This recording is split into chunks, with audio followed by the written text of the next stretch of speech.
think it started when I met a guy working at a university who programmed small little 50 centimeter high robots to be part of a robot football team, and I played around with them and started noticing I, as a human, suddenly project human emotions in this not at all human looking things.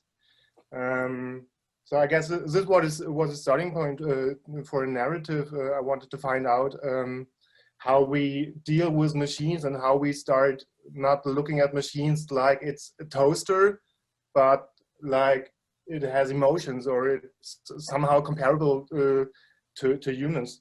So I try to start in a quite genre typical narrative with a setting in the beginning, which is made of concrete. It's a lab you can see in quite some films, and there's a hard cut, and the scientist with the robot takes off on a mission in the nature, and we don't know where they are going or what exactly they are doing there, because the task for me was to leave this narrative, this genre typical narrative, and transform it into something else, into something that's more experienceable, more sensible, more, yeah, I wanted to shift the focus from the narrative questions to,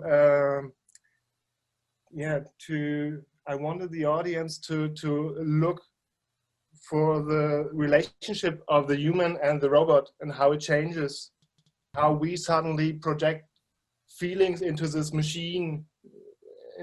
Yeah. In the beginning, we wanted to shoot in the woods in eastern Germany, but when the summer came closer and our shooting dates, there's something like a fire protection level in eastern Germany, and it rises when the heat certain circumstances, but it rose from 3 to 4, and from level 4 on, there's only 5 levels. You are not allowed to go with vehicles into the woods anymore because you can start a fire. So we could see it coming that we were not allowed to shoot in the woods. So we had to cancel the shooting, actually. At that time, I split up with my girlfriend who started the project with me. So I went off to Iceland to get a clear head and have some vacations and whatever you do when you break up. Suddenly I find myself on Iceland location scouting because it's so amazing. So I myself put myself into this nature and felt the environment and the forces, and suddenly I was discovering all these nice spots, and I thought myself, yeah, well, it's so much better than Eastern Germany and only having woods, because it's changing all the time. The story is also about changing and how we don't have solid circumstances around us.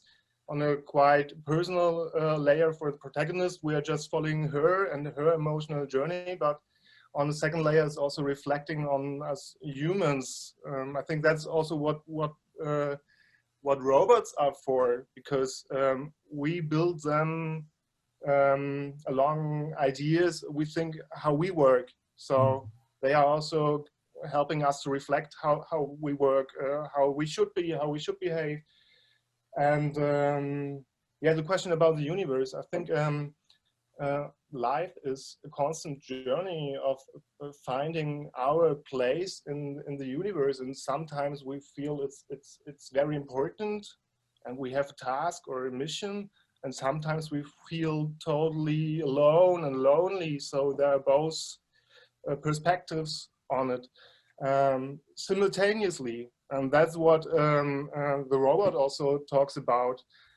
So Q is also a hint for the quantum mechanics, where you have a particle that has both states at